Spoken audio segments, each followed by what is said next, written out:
noite, meus amigos, minhas amigas. Bem-vindos a mais uma live do nosso canal Descomplicando o Direito do Trabalho.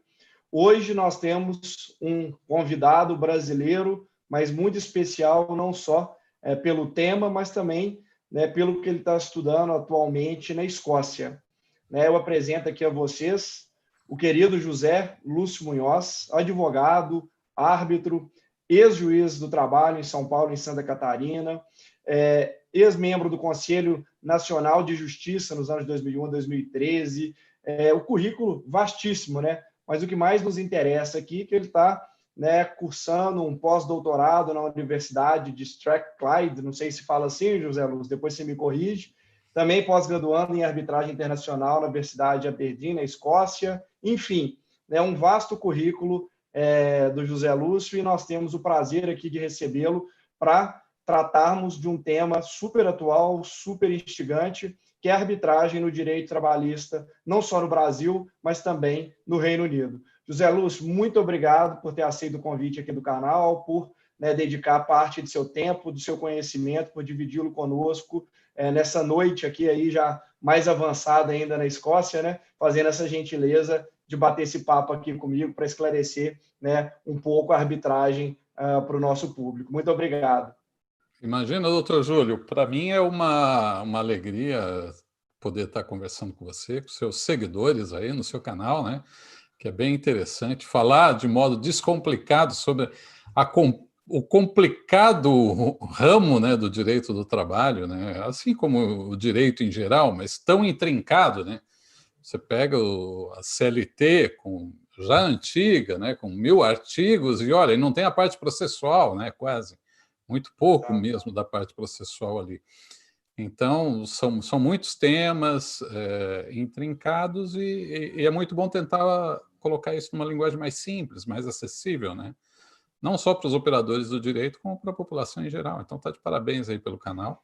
E para mim é uma honra poder estar aqui conversando contigo sobre esse tema, imagina. A honra é nossa, Zé Lúcio. Eu falo até que o canal não é meu, eu idealizei, mas tem várias pessoas que me ajudam aqui no canal, como, além do próprio Pepe, já deixo um abraço aqui para ele, amigo em comum e que fez essa interlocução entre nós para trazer, como eu disse aqui já no anúncio, com certeza, uma das maiores, se não a maior autoridade sobre arbitragem, uma pessoa que tem uma profundidade no assunto, como é o seu caso. Então, esse canal aqui é formado por todas essas pessoas que buscam difundir o conhecimento, igual eu disse, de maneira gratuita, de maneira leve, descomplicada, e como também você disse, José Lúcio, de maneira simples, não só para um público jurídico. A gente tem vários inscritos aqui no canal que são pessoas que atuam no meio jurídico trabalhista, mas que não são bacharéis em direito. Então, aquelas pessoas que trabalham no departamento pessoal, em setor de recursos humanos, dentre outros. Então, é um prazer receber todos aqui. De antemão, já também peço, convido a todos para quem não está inscrito no canal, para realizar essa inscrição, para ativar o sininho, curtir a live, tudo aquilo que faz parte do cronograma, vamos assim dizer, do YouTube, que isso faz que o canal tenha maior alcance. Então, fiquem todos convidados aí para a gente já iniciar esse bate-papo. Zé Lúcio, recentemente, a última live que a gente teve aqui foi na semana passada com a querida Alessandra Parreiras, que ela é do Ministério, hoje Ministério da Economia, aqui, eu costumo chamar de Ministério do Trabalho, e ela é especialista em mediação. Ela é chefe lá do setor de relações de trabalho, uma das maiores autoridades também no que diz respeito à mediação. E muitas vezes a gente verifica que as pessoas confundem mediação com conciliação. Isso já foi até um pouco esclarecido aqui na nossa live anterior. E muitos ainda não sabem o que é a arbitragem ou como ela se distingue desses outros institutos jurídicos. Então, a primeira pergunta que eu te faço, Zé Lúcio, é a seguinte: o que é a arbitragem? Como a gente pode definir a arbitragem de maneira descomplicada para o nosso público? Uhum. Bom, quando as pessoas convivem em sociedade, surgem conflitos, não é? E aí a sociedade, na sua evolução, ela tenta buscar formas de solução de conflitos. Antigamente era a autotutela, o poder do mais forte. Depois veio a evolução, não é, do direito, que era o olho por olho, dente por dente, né? Quando você imagina como assim olho por olho, dente por dente é uma evolução. Porque dizia lá nas 12 tábuas, se você quebrar a perna de uma pessoa, essa outra pessoa tem o direito de quebrar a sua perna, né? Ou arrancar um olho e tirar o seu olho. Como isso é uma evolução? É evolução porque antes disso, se você esbofeteasse alguém, esse alguém, de repente, ia lá e matava toda a sua família, né? Então, quando você limita a pena, você limita essa circunstância, é um avanço. E é claro, né, evoluímos muito mais depois disso. E é fundamental a busca da paz, né? E resolver conflitos é isso, é você permitir que as pessoas deem um passo adiante no seu futuro, cuidem das suas vidas sem carregar aquele problema, né, que está atravessando. E, dentre as formas de composição de conflito, tem a conciliação, que é por meio do qual ou as próprias partes entram num acordo, ou alguém auxiliando na obtenção desse acordo. Não é? Aí você tem a outra medida também heterocompositiva, podendo-se dizer assim, que é a mediação, onde um terceiro, sem tomar partido, sem sugerir formas de resolver o conflito, ele vai tentando, conversando, dialogando, fazendo com que as partes comecem a aproximar e a se entender, a compreender o ponto de vista do outro, isso facilitando o diálogo e aí uma composição pela mediação. E outra forma já tradicional é a solução pelo Estado juiz. Né? Você tem o Poder Judiciário decidindo a lide, decidindo o conflito e solucionando a demanda, dizendo quem tem direito e como vai ser resolvido aquele problema entre as partes de acordo com o direito, não apenas de acordo com a lei, porque o direito é muito mais que lei, né? São princípios, regras, enfim, usos e costumes e tantos outros aspectos que acabam compondo o direito. E a arbitragem é um modelo similar ao do Estado, em que um terceiro ele vai dizer o direito a quem pertence, ele vai atuar exatamente como juiz, não é? Só que não estatal, um juiz privado. Ou seja, as duas partes vão escolher um terceiro para decidir a lide. E antigamente se fazia muito isso nas disputas entre estados, né?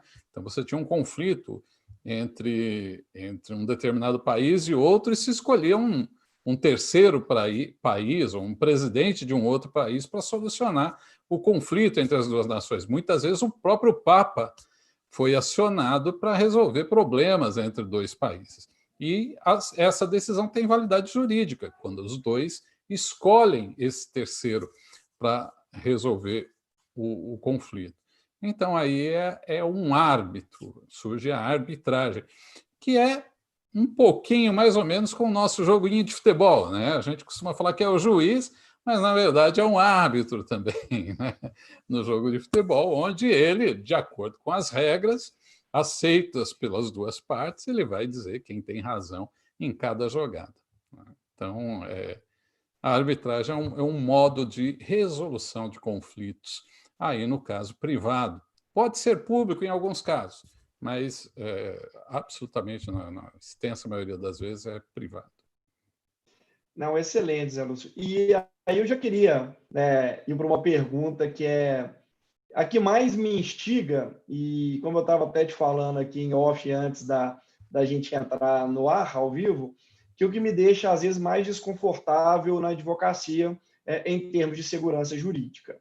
O que eu quero dizer, Zé Lúcio? Nós temos, né, o artigo 114 da Constituição, que ele prevê a arbitragem para os dissídios coletivos. Né? Isso é absolutamente indiscutível, assim como também o fato de nós termos, desde 1996, a lei de arbitragem, né? A lei 9.307.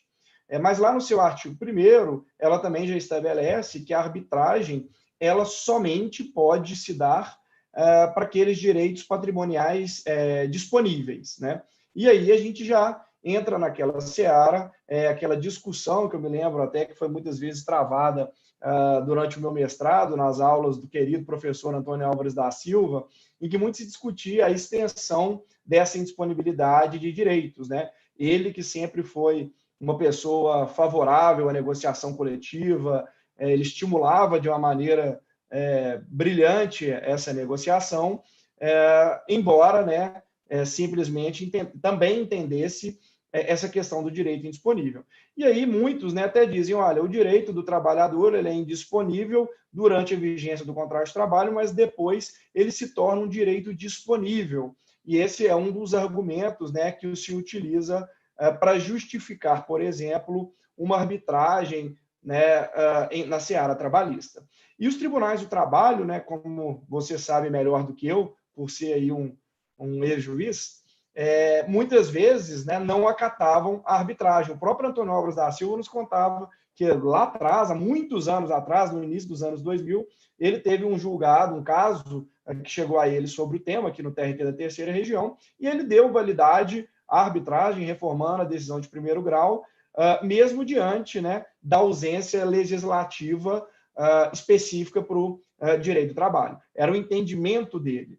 E aí, né, esse não era o entendimento do TST, e veio a reforma trabalhista, né? A reforma trabalhista trouxe aí para o nosso ordenamento jurídico, lá no artigo 507-A, a possibilidade jurídica da arbitragem em sede de direito individual. E, né, acredito que de propósito, talvez você tenha essa informação, é uma redação muito semelhante à que foi adotada, ou a que é adotada pelo STJ na decisão acerca da arbitragem em contratos consumeristas. Mas eu deixo essa comparação do direito do trabalho para o direito do consumidor que eu costumo fazer mais para frente. Queria te perguntar o seguinte, dentro dessa ótica, então, qual que é o seu entendimento acerca da constitucionalidade, né, da arbitragem em dissídios individuais? Essa previsão, então, da reforma trabalhista a partir de 2017, ela é possível, né? É possível essa regulação infraconstitucional, na medida em que o artigo 114 fala, a princípio, somente em dissídios coletivos que ela pode ser aplicada, ou isso é possível, sim, de ser disciplinado pela norma infraconstitucional, como foi, né, pelo legislador reformista? Qual que é o seu entendimento? Júlio, você deu uma passada em poucos minutos aí, em 2, 3 Nós vamos minutos, explorar vários toda desses temas ainda. a regra da arbitragem brasileira numa densidade, numa consolidação muito grande. Bom, eu já ouvi muito falar da inconstitucionalidade, né? Mas veja bem, por que iríamos tratar de inconstitucionalidade se a Constituição não trata do tema? Exato. Pois, se a Constituição não trata do tema, e aí, por aí entendermos ser inconstitucional, então a lei de arbitragem seria inteiramente inconstitucional, porque ela não poderia ser aplicada para as lides comerciais, cíveis, etc., porque você estaria afastando, né, a tutela jurisdicional do Estado. Você poderia, a partir de um acordo entre as partes, excluir o Estado da resolução dos conflitos. Isso poderia violar aí o artigo 5º da Constituição, em que a todos é assegurado o acesso ao Poder Judiciário. Não é por aí, né? Tanto que o Supremo Tribunal já declarou a plena constitucionalidade da lei de arbitragem. Quando se cita o artigo 114, ele menciona que as lides coletivas trabalhistas podem ser resolvidas por arbitragem. Não determina que serão resolvidas por arbitragem. Ela pode ser resolvida por arbitragem, né? Onde você tem os sindicatos pleiteando os direitos coletivos da classe trabalhadora, e aí se pode as duas partes, o sindicato patronal, o sindicato dos trabalhadores, ou uma empresa, no caso de ser acionada diretamente pelo sindicato, estabelecer uma negociação coletiva frustrada essa, estabelecer uma arbitragem para solucionar o impasse ali naquele caso. Isso é previsto na Constituição. Isso não significa que outros tipos de arbitragem sejam proibidos, não é? E veio a legislação. E, antes mesmo dessa legislação, como você, eu também já entendia plenamente aplicável a arbitragem em lides trabalhistas, mesmo antes da reforma trabalhista. Eu sempre dei, por exemplo, como magistrado, como juiz do trabalho, eu sempre dei validade aos acordos extrajudiciais realizados pelos empregados e pelas empresas, desde que, é claro, o empregado tivesse uma assessoria jurídica, que ele estivesse negociando sabendo que estava sendo negociado, que ele estava sendo alertado adequadamente, sem fraudes, né? Claro, porque quando se falar é sujeito a fraude, qualquer ato jurídico é sujeito a fraude, é nulo, seja comercial, seja locatício, seja consumerista, seja de família, seja doação, se estiver sujeito a fraude, pode ser anulável. Qualquer ato da vida civil pode ser anulado se diante de situações fraudulentas, não é? E a transação trabalhista não seria diferente. Existindo a fraude, poderia ser anulado. Não estamos tratando disso, né? Se você tem duas partes com consciência e poder negociar, tem plena validade essa negociação. Mas aí sim a gente poderia dizer o seguinte: a lei de arbitragem, lá no seu artigo 1º, como você mesmo cita, diz que podem submeter-se à arbitragem, né, as partes para negociar, para ser submetida à arbitragem, aí o objeto da arbitragem seria os direitos disponíveis, não é? E aí poderiam dizer o seguinte: mas o direito trabalhista ele é indisponível. Né? Será? Bom, e aí você deu algumas posições. Bom, quando encerrado o contrato de trabalho, esse direito já seria disponível ao trabalhador. Eu não encaro por aí. Eu acho que o que é disponível é o direito que foi incorporado ao patrimônio jurídico. Quando o direito ele é preenchido, todas as suas condições para o seu exercício se encontram preenchidas, a gente fala que ele é incorporado ao patrimônio jurídico da pessoa. A partir daí, a pessoa detém aquele direito, e aí ela pode fazer o que bem entender com relação àquele direito já incorporado do seu patrimônio jurídico. Antes, tínhamos decisões do TST dizendo que a arbitragem não é possível porque lida com direito indisponível, direito do trabalhador é indisponível. Ora, se fosse indisponível, a gente tinha que pegar aquela CLT e picar, porque a CLT exige tentativa de conciliação entre as partes na audiência inicial e depois da instrução. Né? Em pelo menos 2 momentos, você é obrigado, enquanto magistrado, a tentar uma conciliação entre as partes. E como que eu vou fazer uma conciliação se o direito é indisponível? Por óbvio, não é indisponível o direito já incorporado. Agora, é claro, o trabalhador chega e diz bem assim: olha, eu vou negociar com a empresa as férias que eu vou trabalhar o ano que vem. Ou as férias que eu tenho direito na lei, mas aqui eu vou fazer um acordo, eu abro mão das férias, eu vou trabalhar sem férias. Eu vou trabalhar sem direito à hora extra, eu vou trabalhar sem direito a 13º, eu vou trabalhar sem direito ao FGTS. Ele abrindo mão de direitos que são legalmente assegurados ao trabalhador e que não se encontram incorporados ao seu patrimônio jurídico. Isso ele não pode fazer. Não é? Assim como o consumidor, não pode abrir mão do seu direito de ir à justiça, de pleitear a reparação de um dano antes da sua ocorrência. Depois de ocorrido o fato, incorporado aquele direito ao patrimônio, se o consumidor não quiser ir para a justiça, ele não vai. Se o trabalhador não quiser entrar com processo judicial, ele não entra. Se ele quiser negociar aquele direito, como ele faz cotidianamente aos milhares, né? Todas as ações judiciais trabalhistas, a primeira coisa que o juiz tenta fazer é conciliar as partes. E jamais poderia fazê-lo se o direito fosse indisponível, né? O direito à vida é indisponível. Um juiz não pode homologar um acordo em que o sujeito fala, eu dou minha vida, né? Não pode, porque é indisponível, né? Agora, se ele homologa um direito trabalhista num acordo, é porque aquele direito é disponível, porque já é incorporado ao seu patrimônio. Não o seria aqueles ainda não incorporados. Então, essa é a minha visão, e para mim é bastante clara essa distinção. E, portanto, esses direitos são plenamente arbitráveis, qualquer disputa sobre eles. Não o será a situação em que a empresa fala assim, e o empregado estão disputando se aplica a lei das férias para o próximo ano. Aí não seria, porque não se encontra incorporado ao patrimônio jurídico do trabalhador esse direito.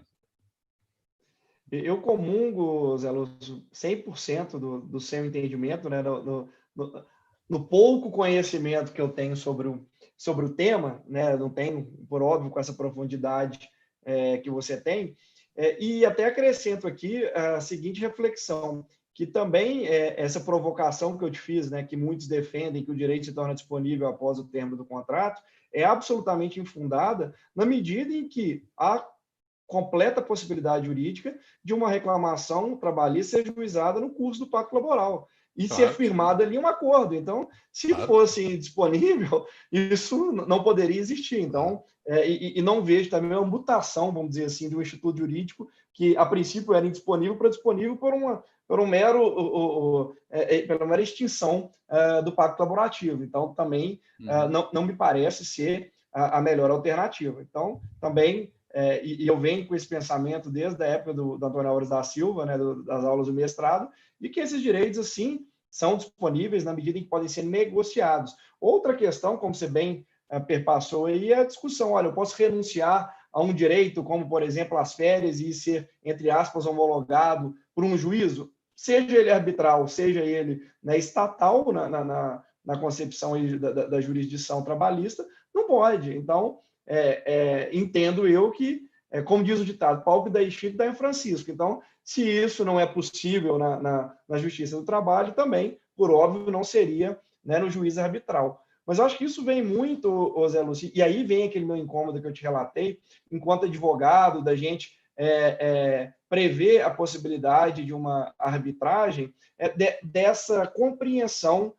do tema. Por isso que eu quis trazê-lo para cá, para desmistificar. Eu quero depois até abordar com você alguns dados que eu coletei aqui de algumas pesquisas que existem, né, se é mais favorável ao trabalhador, não é? Porque a visão que as pessoas têm é que somente o Estado tem a capacidade de proteger um trabalhador hipossuficiente. Essa visão que me parece equivocada e que me parece que existe. E aí eu queria a sua opinião, Zé Lúcio, sobre a redação do artigo 507, porque ele prevê somente a arbitragem para aquela pessoa que tem o diploma e recebe, né, 2 vezes o teto da Previdência. Eu tenho uma resistência quanto a isso, já discuti um pouco aqui com outros colegas em lives aqui no canal sobre esse chamado trabalhador hipersuficiente, né, que em tese, né, pela reforma trabalhista, pode negociar suas condições de trabalho diretamente com o empregador, sendo que eu sei, né, e já vi na minha experiência de 15 anos de advocacia, que alguns trabalhadores, ou vários, que recebem acima desse valor, têm curso superior, não têm capacidade nenhuma negocial. Mas uma coisa é a capacidade para negociar todas as cláusulas do contrato.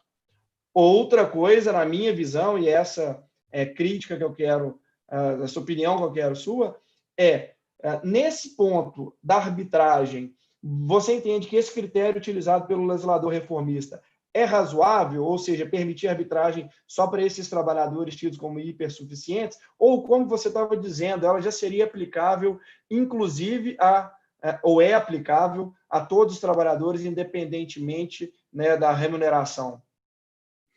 Olha, Júlio, qual é o problema da arbitragem? Primeiro, assim, a falta de ser um elemento habitual no nosso dia a dia. Não é? Ela está começando a crescer, ela está ganhando os mercados, principalmente nas áreas comerciais. Ou seja, hoje não há uma empresa que incorpore, uma multinacional que incorpore uma empresa no Brasil, ou que faça uma grande transação no Brasil, que aceite se submeter ao judiciário. Né? Não há qualquer empresa grande que for fazer um grande investimento no Brasil ou adquirir empresa, ela vai exigir uma cláusula de arbitragem. Por quê? Porque o árbitro, ele é escolhido pelas partes, ele é remunerado pelas partes e ele vai se dedicar àquele caso. É muito diferente da situação de um magistrado. O magistrado está numa vara com 1.000, 2.000 processos ao mesmo tempo. Ele tem ali meia hora, 1 hora, 2 horas, 3 horas para cuidar de uma instrução de um caso. Quando muito, 5 horas para tomar conta de uma instrução de um caso. Imagine um problema de uma incorporação bancária. Só para você entender um contrato desse, você vai gastar muito mais tempo que isso. Para você ouvir testemunhas a respeito de uma circunstância dessa, você vai gastar muito mais tempo que isso. Então, você precisa de um juiz que analise o caso com atenção para que não dê uma decisão errada, equivocada, mal analisada, que mal aprecie os fatos e os fundamentos jurídicos. As cláusulas, que são muitas, são diferentes. Então, a arbitragem permite isso, uma presença mais próxima do juiz, né, no caso o árbitro, para decidir o caso com maior profundidade, com maior expertise, com mais tempo para poder ouvir os argumentos de uma parte e de outro, permitir que as partes interroguem tranquilamente as testemunhas, apresentem os peritos, ou seja, você tem uma apreciação muito melhor do caso do que no tempo do Poder Judiciário, porque é de massa, é uma resolução de conflitos de massa, e aí o juiz não tem condição de dar a atenção que as partes exigem para a solução daquele caso. E isso ainda acumulado ao fato de, no passado recente, nós termos tido diversos problemas de fraudes com as comissões, né, extrajudiciais de conciliação, né, as comissões de conciliação prévia que foram formadas ao longo aí de uma alteração promovida no âmbito da legislação trabalhista, e foram criadas comissões em todos os locais, muitas patrocinadas por empresas, né, para resolver os problemas e quando criavam mais problemas, porque eram fraudulentas, elas só visavam eliminar os direitos que já pertenciam ao trabalhador. Não é? Então, aquilo gerava nos juízes uma angústia muito grande de ver as pessoas abusando da boa-fé, abusando da ignorância do trabalhador para tentar levar vantagem e descumprir a legislação trabalhista. Não é? Então, isso gerou uma antipatia com as soluções que não fossem pelo judiciário, pelo controle do Estado, pela presença do juiz ali, pelo menos, para tentar garantir a isenção da situação, um controle. E isso acabou gerando um pé atrás em relação à arbitragem, porque é um terceiro que vem para solucionar um caso aqui trabalhista. Só que as regras são muito distintas e você acaba tendo aquela percepção da comissão de conciliação prévia voltada, imaginando que possa acontecer o mesmo em relação à arbitragem. Se acontecer, é nula a arbitragem. Tranquilo, o juiz declara a nulidade e pronto, né? Não tem maiores problemas. Mas as regras da arbitragem são completamente diferentes. A lei da arbitragem, nossa, ela é muito omissa. Ela não detalha os pontos, ela é muito concisa, deixa muitas coisas em abertas. Mas a nossa lei da arbitragem ela tem os principais princípios, né? Os principais pontos necessários para bem operar uma arbitragem. Então, nós temos na lei de arbitragem, todas as garantias estão ali. As garantias básicas. Pode ter conflito, discussão sobre como operacionalizar, mas não a independência do árbitro, né? A isenção que é necessária, enfim, o direito ao contraditório, a ampla defesa, enfim, todos esses aspectos são estabelecidos na nossa lei de arbitragem. Ela garante aí uma real possibilidade de você ter uma decisão justa para o caso. E é claro, quando você pensa em arbitragem, a arbitragem é um meio de solucionar conflitos de acordo com o direito estabelecido pelas partes, o direito vigente. Não é jamais um método para solucionar conflito mediante a violação de direitos de uma das partes. Não é? Isso não é arbitragem. Se alguém pratica esse tipo de resolução de conflito, isso não é arbitragem, isso é fraude. Não é? E, desse modo, tem que ser tratado pelo judiciário. Bom, então havia esse pé atrás. E eu fiz, né, uma pesquisa com os juízes do trabalho. Mais de 100 juízes do trabalho responderam uma pesquisa minha. E eu perguntava, você já leu a lei de arbitragem? Não. A grande, absoluta maioria nunca tinha sequer lido a lei de arbitragem. Não é? E aí, quando você ignora, é fácil você imaginar coisas ruins de algo que você ignora, né? Algo que não vai te ajudar. Bom, aí veio a legislação trabalhista, e aí eu imagino que não era nem necessário isso, né? Porque a lei de arbitragem já permitia direitos disponíveis, o direito incorporado já é disponível, ou seja, qualquer trabalhador poderia fazer uma arbitragem, né? Se submeter seu conflito a uma arbitragem com relação a isso. Veio a CLT e estabeleceu aí no 505, né? O 507. Limite, 507. O limite tem o Azinho. o limite de 2 vezes o teto máximo da Previdência. Hoje deve estar em torno de 20... Não, dá em torno de 12 mil, mais ou menos. 12 mil reais, exatamente. 12 mil. Bom, aí começam problemas, não é? Porque, se todos são iguais perante a lei, como diz a nossa Constituição, por que um trabalhador que ganha 4 mil reais não pode ter o seu caso submetido à arbitragem e o que ganha 30 mil reais pode ter o seu caso submetido à arbitragem? Não é? Você já há um problema aí. Quer um problema maior? Imagine só, a arbitragem, a convenção de arbitragem, ela pode ser executada, ou seja, a parte que tem uma cláusula de arbitragem, um contrato específico de arbitragem, ela é obrigada a submeter o seu conflito ao árbitro, certo? Imagine só um trabalhador que ganha aí 50 mil reais por mês. Tá? Mas vamos pegar o Neymar, milhões por mês. E ele vai submeter o seu caso à arbitragem, sua disputa. E sabe qual é a sua disputa? A disputa dele é que a empresa não lhe deu o seu vale alimentação daquela semana. E isso tem um valor de R$800. E ele vai submeter essa disputa de R$800 à arbitragem. Por quê? Porque ele fez um contrato de arbitragem e o contrato dele é de milhões, mas a disputa dele é de R$800.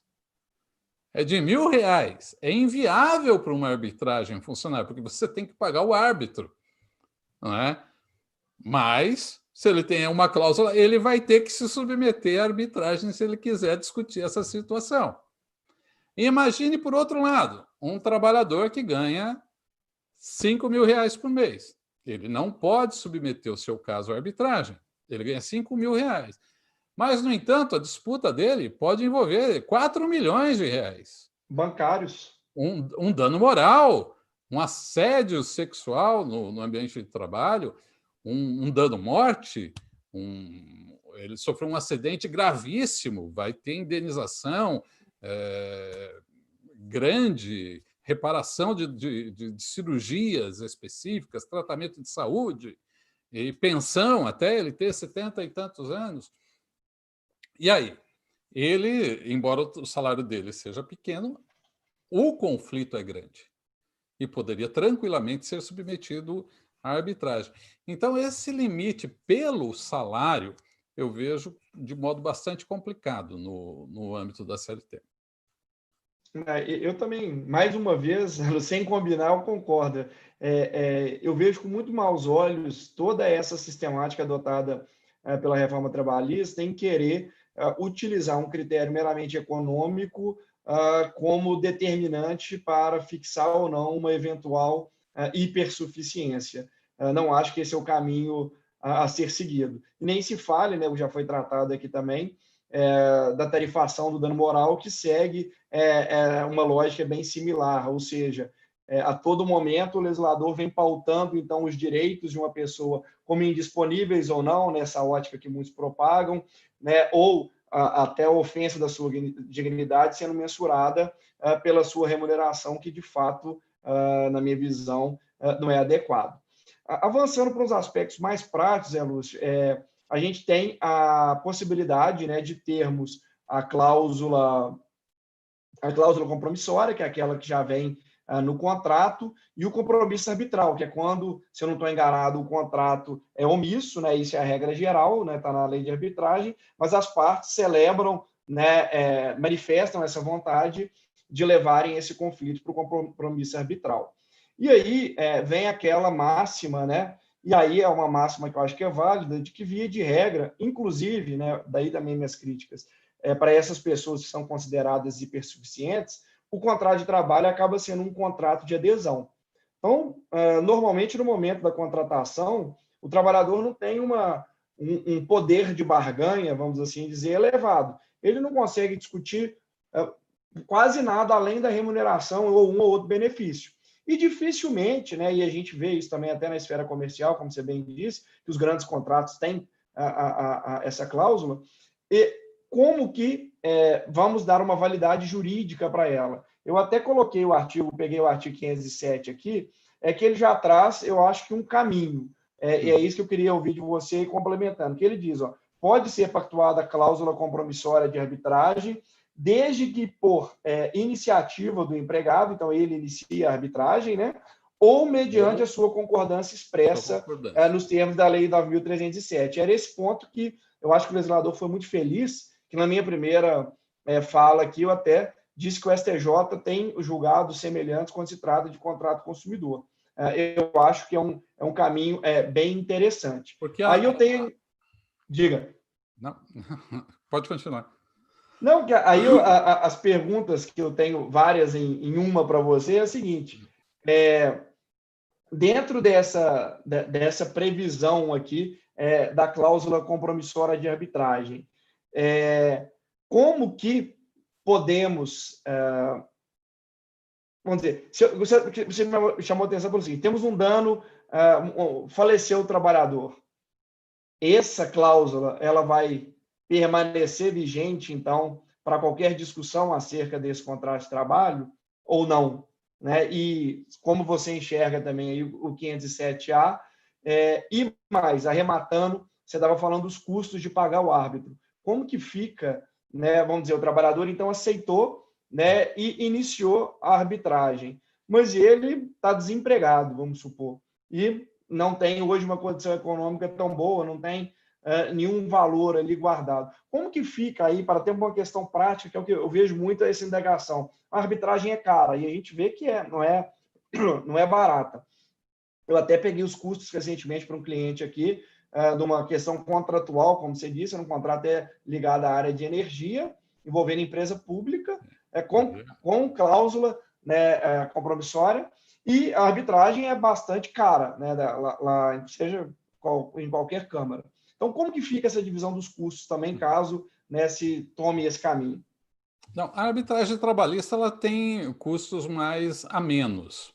E é claro, a gente tem que saber que a arbitragem não é para a solução de casos pequenos. Não é? Se você tiver aí horas essas de 1, 2 meses, não vale a pena levar essa discussão para ser resolvida pela arbitragem. Mas voltando aí, apenas, como você bem lembrou, se exige um ajuste à parte, não é? ou uma cláusula destacada e assinada à parte, né, para garantir que o trabalhador saiba que ele está assinando uma cláusula relacionada à arbitragem. Como a lei exige aí, no caso, para altos salários e com diploma, o empregado vai saber exatamente do que se trata essa cláusula. Então, eu não vejo aí problemas de validade. Ah, mas você vai dizer assim, mas vai ter um custo. Normalmente, esse custo da arbitragem trabalhista ele é inferior das transações comerciais que a gente está habituado aí no âmbito internacional e tudo isso. Você tem uma ideia de valor, Zé Lúcio? Depende do caso, depende do caso. Mas, normalmente, se você abstrair o aspecto dos honorários, porque na arbitragem você pode estabelecer se serão devidos ou não honorários advocatícios. Você pode estabelecer até o limite desses honorários advocatícios. Vai ser de 5%, vai ser de 4%, não é? E a custas do processo, a arbitragem pode ser significativamente mais barata do que uma disputa judicial. Não é? Dependendo dos valores envolvidos, vale mais a pena submeter na arbitragem do que numa disputa judicial. Na Justiça do Trabalho, como há normalmente, né, a gratuidade, o que salvaria seria dos honorários advocatícios, que hoje são devidos na Justiça do Trabalho, se você apresenta uma pretensão e ela se mostra improcedente. E na arbitragem você poderia ter isso dispensado, esses honorários. E outra circunstância é que, dependendo da negociação que possa ser feita, a empresa pode assumir aí os custos da arbitragem, que para ela pode ser melhor do que ver o seu caso submetido à Justiça do Trabalho, e dependendo, claro, né, de cada caso concreto. Aí. O custo normalmente vai sair algo de percentual sobre o valor da causa para os honorários do árbitro, né?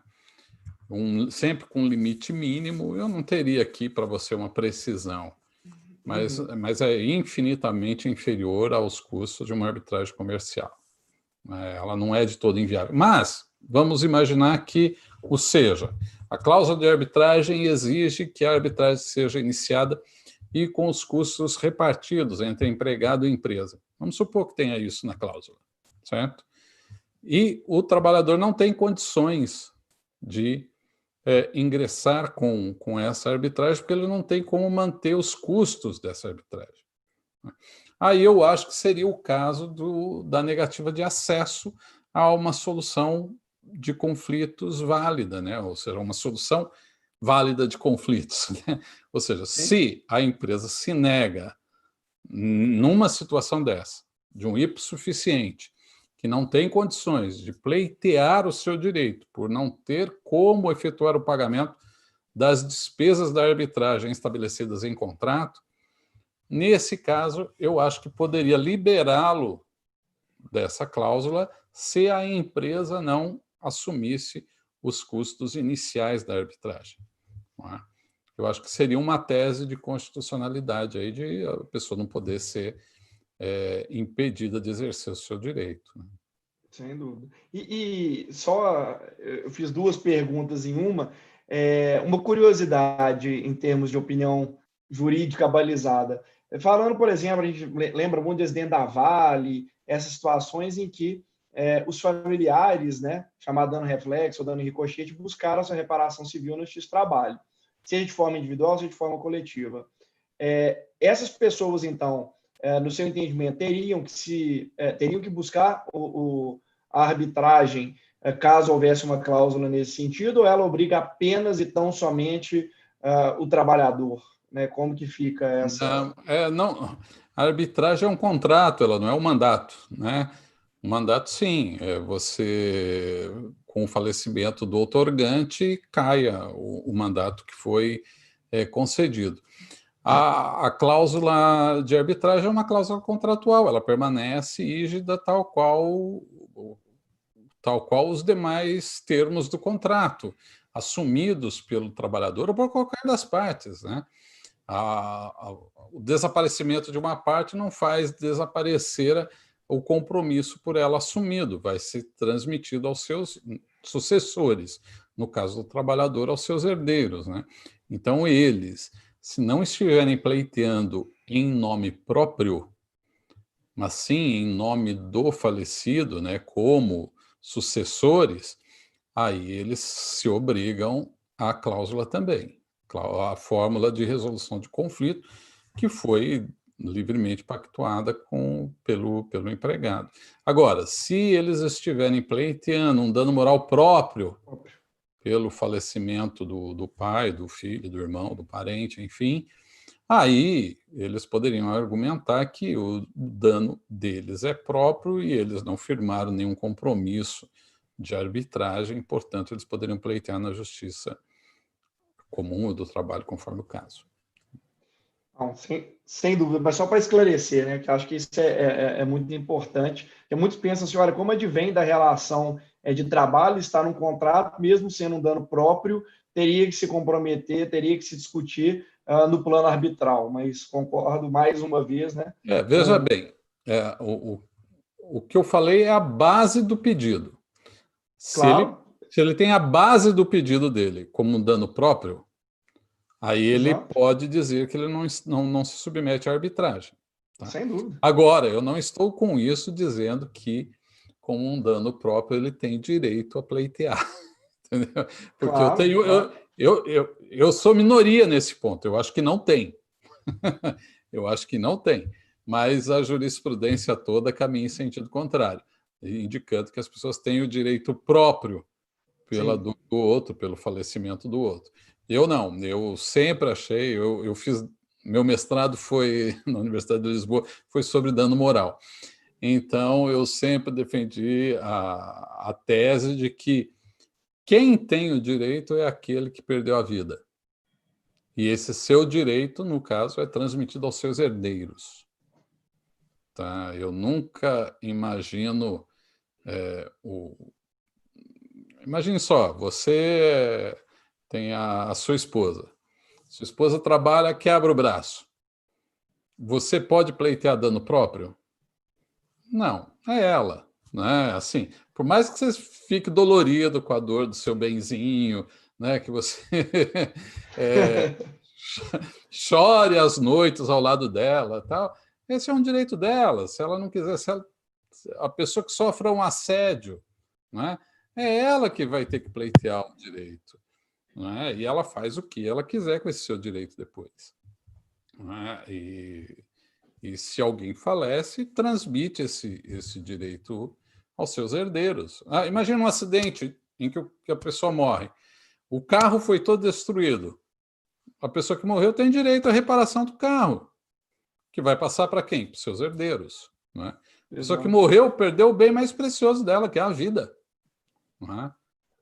E esse bem é remunerado, é compensado de modo, né, monetário pelo nosso sistema. E esse valor iria para os herdeiros. Perfeito.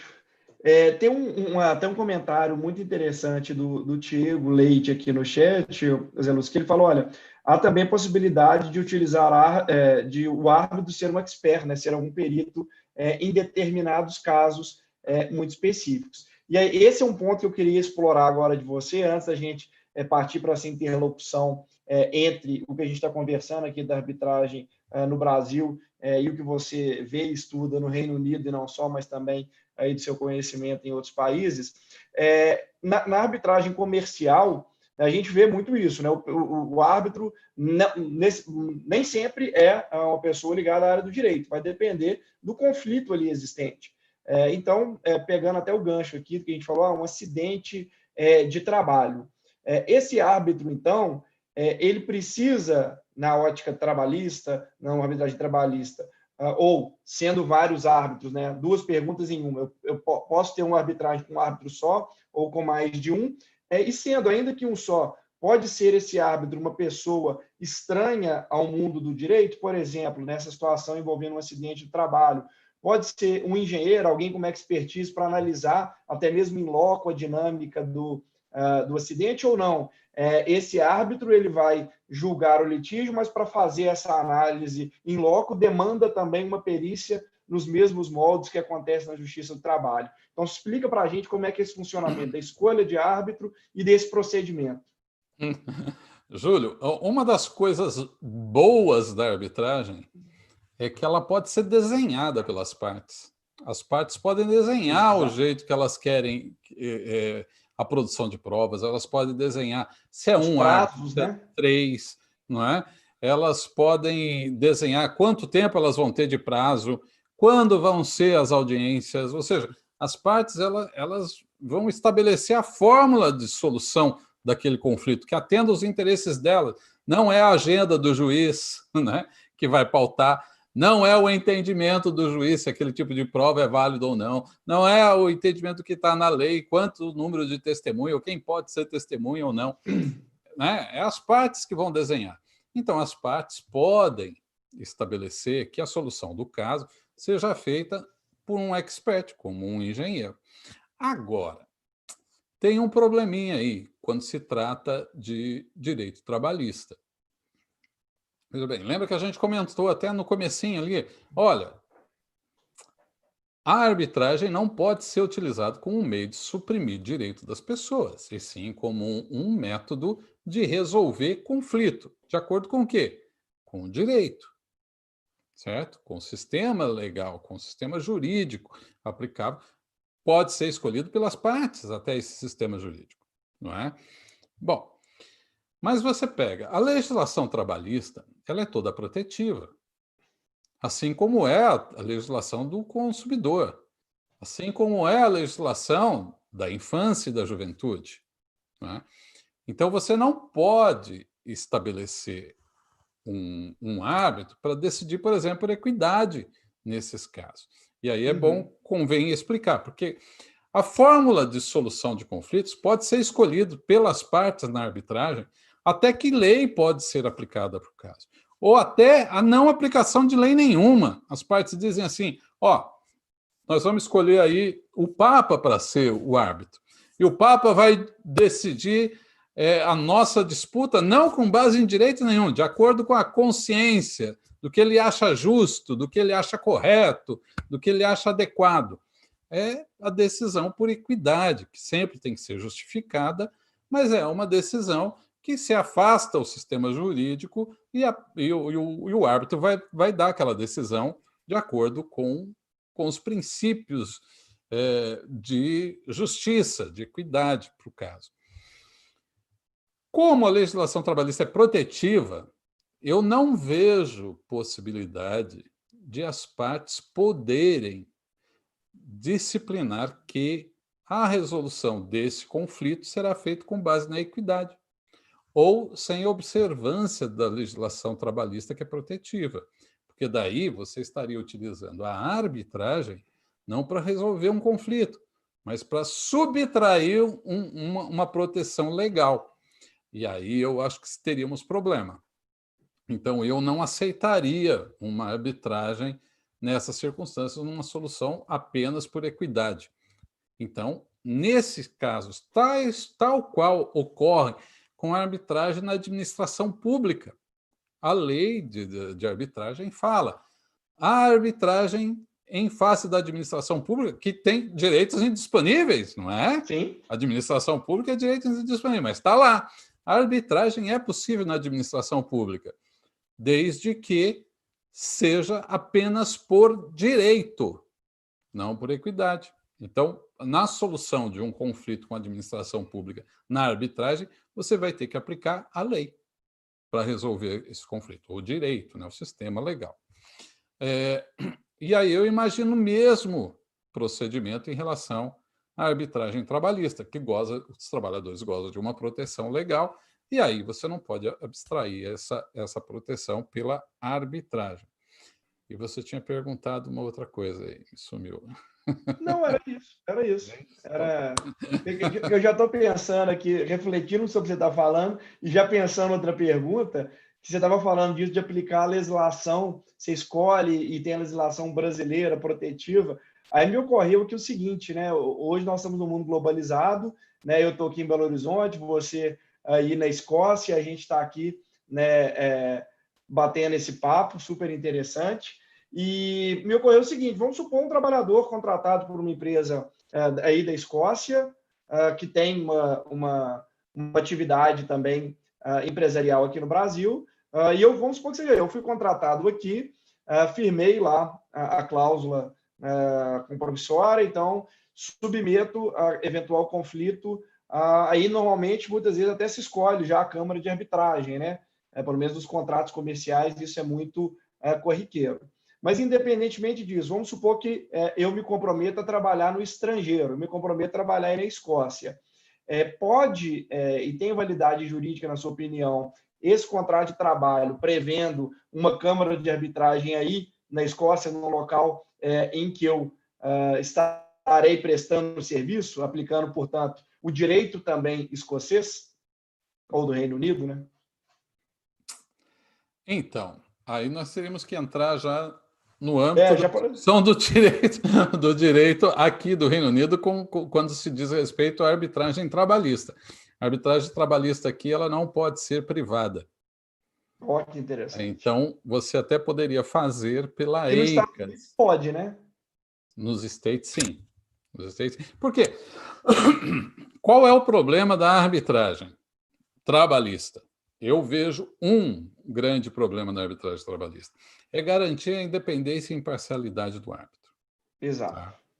Então, é essa a questão. Esse é o pomo de Adão aí nesse caso. E por isso que eu até te perguntei do custo, Zé Lúcio. Eu, na hora, não formulei essa pergunta e era na sequência, né? A gente vai divagando aqui. Essa minha indagação. Se uma parte assume o custo, como garantir a lisura desse árbitro? Quais são os mecanismos que nós temos? Aí não tem problema nenhum. Uma parte pagando o árbitro, isso não afeta a independência do árbitro. O que afeta a independência, né? A independência do árbitro é a sua dependência ao caso. Porque imagine só, você mora numa cidade pequena, onde tem uma grande empresa, certo? Você tem uma grande empresa ali. E a empresa põe para todos os seus empregados uma cláusula de arbitragem, que será decidida a arbitragem, o árbitro será o Júlio Bahia, certo? O árbitro. A primeira arbitragem que você decidir contra a empresa, nos próximos contratos não será Júlio Bahia seu árbitro mais dessa empresa, certo? Então aí você afeta a independência e a imparcialidade, porque se o Júlio, para garantir que ele vai continuar atuando como árbitro, ele tiver que decidir a favor da empresa, aí nós quebramos o instituto, né? Então a arbitragem não funciona nesse aspecto. Então a única coisa que a gente precisa garantir na arbitragem trabalhista, se é comercial, as duas partes têm autonomia e conversem, e debatam, escolham o árbitro do modo que bem entender. Mas na arbitragem trabalhista não tem essa autonomia plena para o trabalhador, né?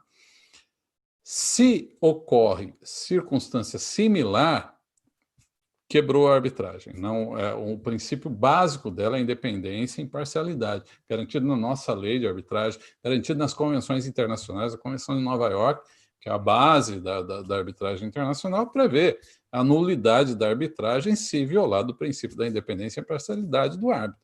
Não é? Ou seja, mesmo nas negociações comerciais e tal, não se pode pensar nessa situação.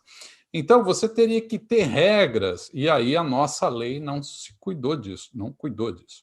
Você teria que ter regras que garantissem a independência e imparcialidade. Como? Por exemplo, uma vez que a empresa estabeleceu uma câmara para resolver aquele conflito com os árbitros daquela câmara, ela não poderia tirar o caso daquela câmara, a não ser que tivesse algum motivo justificado para isso, né? Então, uma das fórmulas de se garantir essa independência da arbitragem seria que essa cláusula de arbitragem fosse negociada com o aval dos sindicatos. Porque daí o sindicato iria estabelecer o seguinte: olha, empresa tal, eu sou sindicato, nós fazemos uma cláusula de arbitragem para todos os trabalhadores aqui, mas aí o árbitro vai ser esse, ou o árbitro vai ser aquele, ou a Câmara tal, com as regras que garantem a independência. As câmaras, elas garantem a independência do árbitro. As câmaras, normalmente, salvo as que se sirvam para fraudes, né? Mas as boas câmaras, elas garantem a independência e imparcialidade dos árbitros. Elas garantem um método isento de escolha dos árbitros, né, para atuar. E aí o árbitro atua, depois na próxima, não é a empresa, quando você tem uma câmara assim, não é a empresa que vai nomear o árbitro que ela queira para o caso dela. Então, vai ser aleatório ali no grupo de árbitros daquela câmara que será escolhido. Na comercial é muito comum, né? Cada um escolhe um e os dois escolhem um terceiro árbitro. Quando, né, o valor compensa isso, né? Quando você tem uma disputa grande, aí sim, você tem 3. Mas, normalmente, nas trabalhistas, a tendência é ter um árbitro só, na maioria das vezes. E aí você precisa de ter um órgão para escolher esse árbitro. Então, por isso que aí isso é submetido a uma Câmara de Arbitragem, uma instituição de arbitragem, né? E essa instituição ela tem regras lá que prevendo a fórmula de escolha do árbitro. Até pode ser por negativa, você apresenta uma lista de 5 e fala para cada uma das partes, você pode riscar 2 da lista. Né? Aí, cada parte risca 2, vai sobrar 1. E aí será aquele o árbitro a atuar no caso. Até antes de voltar para o exterior, para a arbitragem aí, na Escócia, a gente fazer até a comparação do direito, só me ocorreu aqui uma outra pergunta que faltou de fazer também, além da do árbitro, e dessa questão da imparcialidade. É possível algum recurso nas câmaras arbitrais? Isso é escolhido? Porque uma das vantagens da arbitragem, isso no mundo inteiro, é a celeridade, né? A celeridade e, como você bem disse, o foco ou a resolução do litígio de maneira pormenorizada, individualizada, talvez mais bem examinada. E essas possibilidades de recurso, como é que funciona, a princípio, aí no Brasil? Bom, a princípio, não há recurso. Você tem a Lei de Arbitragem Nacional, ela prevê os embargos, né? Não adota esse nome, mas como nós já estamos habituados, né, essa denominação são os embargos declaratórios, não com esse título. Ou seja, você pode peticionar ao árbitro para que aclare os termos da decisão. Não é propriamente um recurso, embora os embargos declaratórios o sejam, né, no processo civil, mas na arbitragem não seria propriamente um recurso, seria um pedido de aclarar circunstâncias ou melhor apreciação de um ou outro tema. Isso é perfeitamente possível dentro da legislação presente. Agora, como a arbitragem ela pode ser desenhada pelas partes, nada impede que as partes estabeleçam uma forma de recurso. Ela pode estabelecer. Algumas câmaras já oferecem isso, inclusive. Não é? Você pode, não contente com a decisão, recorrer dentro da Câmara para um árbitro sênior ou um outro grupo de árbitros que analisariam de modo mais restrito se a solução dada por aquele árbitro primeiro, se não foi algo assim tão fora do normal, né? Há possibilidade, mas é claro, se você estabelecer isso, haverá um custo adicional para isso também. Então, é essa circunstância. Em regra, não há recurso, não é? A não ser e que até não há essa necessidade, né? Porque se há nulidade, aí sim você vai para o judiciário para declarar a nulidade. Mas, como, igual você disse, é bem pormenorizada a análise, é tudo, né, para ser. É para ser. Mas aí vem aquele velho problema que é o ser humano, né, Zé Lúcio? Ser humano. Eu estava comentando com 2 amigos juízes hoje no grupo aqui que a gente tem, o Adriano e o Leandro. Exatamente isso. A gente comentava, o problema é o ser humano, né? Em outro contexto, mas aquele negócio, a audiência por videoconferência é ótima, mas como tudo tem exceção. tem aquele mau magistrado, tem aquele mau advogado, que normalmente são os mesmos das audiências físicas, né? Ainda tem É verdade. essa coincidência. Mas Mas partindo para é interessante, porque más arbitragem, más decisões, não é algo que a gente imagina muito no Brasil, né? Mas tem fora também, viu? é o ser humano, mais uma vez, né? Não tem jeito. E aí, entrando na arbitragem no Reino Unido e onde mais você tem conhecimento, Zé Lúcio, quais são as diferenças, qual que é a utilização, principalmente na seara trabalhista, né? Porque eu vejo muito no direito americano, né? Invocando as câmaras privadas, consagrando a celeridade. Vi até umas pesquisas que levantaram um maior índice de êxito por parte dos empregadores, mas esclarecendo o próprio estudo que isso não tira em nada a lisura do procedimento arbitral, muito pelo contrário. E aí, no Reino Unido, como que funciona? Porque a gente já tem a diferença hoje está até mais parecido o nosso direito, né, com o common law, mas o direito aí do Reino Unido é um sistema de precedentes. Então, como é que fica a arbitragem? E dizem que já mudou um pouco também. Como é que fica a arbitragem em todo esse contexto? Aí no Reino Unido, quais são as diferenças? Temos, então, alguém para impor uma decisão, ou ela também na arbitragem se baseia nesse sistema de precedentes? Não. Primeiro, o nosso sistema aí, ele peca justamente pela ausência de regras que garantam, como a gente comentou, a independência e imparcialidade do árbitro nas lides trabalhistas, não é? Uhum. A lei tem os seus princípios, ela garante essa independência e imparcialidade. Só não tem regras para a efetivação disso, não é? Uma delas seria, talvez, a participação obrigatória dos sindicatos, não é? Enfim, mas não tem. E se houver desvio, aí o juiz vai ter que entrar no caso e anular porque houve desvio, né, essa imparcialidade ou independência do árbitro. Aqui no Reino Unido, eles têm vou chamar de Delegacia Regional de Trabalho, mas é muito superior às nossas. Tá? Eles efetuam um trabalho bem bacana, eles prestam assistência às empresas e aos empregados, não dizendo a eles o que eles têm que fazer naquele caso, mas esclarecendo dos direitos aplicáveis em tese para aquelas situações. Eles fazem treinamentos, eles fazem cursos, eles têm canal por telefone, que eu até participei, atendendo ligação com um atendente deles, com um trabalhador que estava, enfim, você liga para ter informações sobre o direito do trabalho, né, no seu caso, na sua atividade. E aqui a legislação estabelece que a EICAS é que deve promover a arbitragem trabalhista. Tá? Então, quando você tem uma disputa, você vai submeter a EICAS. A EICAS, você tem que tentar uma conciliação previamente ao judiciário. Na grande maioria, tem exceções, mas na grande maioria das vezes, você tem que submeter o seu caso a EICAS para tentar uma conciliação, certo? É uma conciliação prévia obrigatória, com exceções, mas enfim, tem. Aí, você não obtendo conciliação, aí você pode ir para o judiciário, eles dão uma cartinha e você vai para o judiciário trabalhista pleitear os seus direitos trabalhistas. Uma das opções que a EICAS oferece é a arbitragem trabalhista. Então, as duas partes, olha, não chegam num acordo, mas em vez de ir para o judiciário, vocês não querem fazer uma arbitragem? É gratuita, porque ela é fornecida pela EICAS. É totalmente grátis.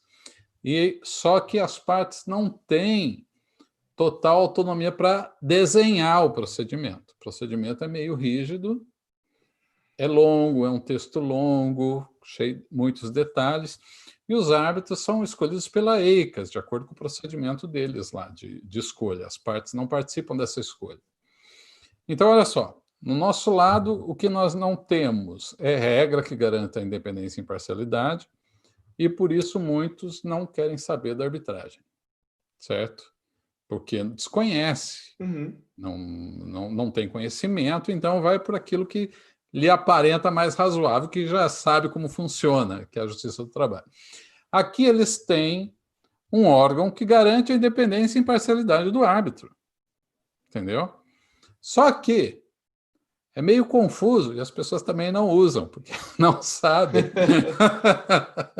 ao certo como vai funcionar, quem é o cara que vem, eu não posso desenhar o procedimento, então eu já vou para o judiciário, já que eu não desenho nada, e pelo menos no judiciário é um juiz, não é alguém que vai aparecer não sei de onde para decidir o caso.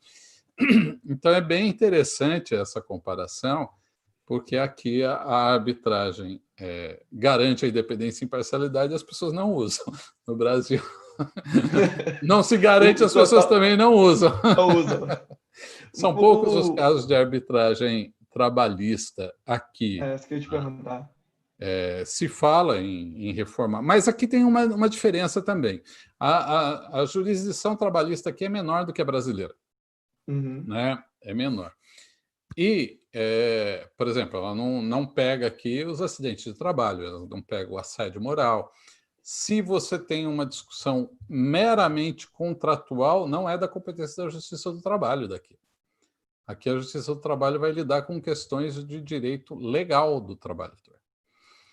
E você citou aí a questão do common law, né? A common law é um sistema que surgiu ali no século XII, né? Por quê? Porque o Reino Unido é uma ilha aqui, né? E até então era o direito civil comum, romano, como todos nós, né? Aplicamos aí, desde a Igreja Católica, ajudando pelo menos no mundo ocidental, né? Ajudando a difundir o direito romano e as invasões românicas, né? Que varreram a Europa toda e foi estabelecendo essa forma de solução de conflitos ou de estabelecer um direito escrito. E o que acontecia aqui? Os bárbaros, né? Os ingleses não gostavam de ter um direito que vinha de longe, de que eles não ajudaram a fazer, um direito que não dizia respeito à cultura deles, um direito completamente estranho ao que eles imaginavam como solução correta para os casos. Então, eles começaram a fazer o seguinte, não, se tiver conflito aqui, a gente vai chamar a comunidade, vamos estabelecer um júri, e aí o que o júri disser para aquele caso vai valer para todo o resto. Então, é a nossa solução. É baseado na nossa cultura, nos nossos usos e costumes, no jeito de como a gente acha que a sociedade tem que evoluir, não um direito feito por um jurisconsulto lá de Roma, né, que não tem nada a ver com a realidade. E a partir daí foi surgindo o common law.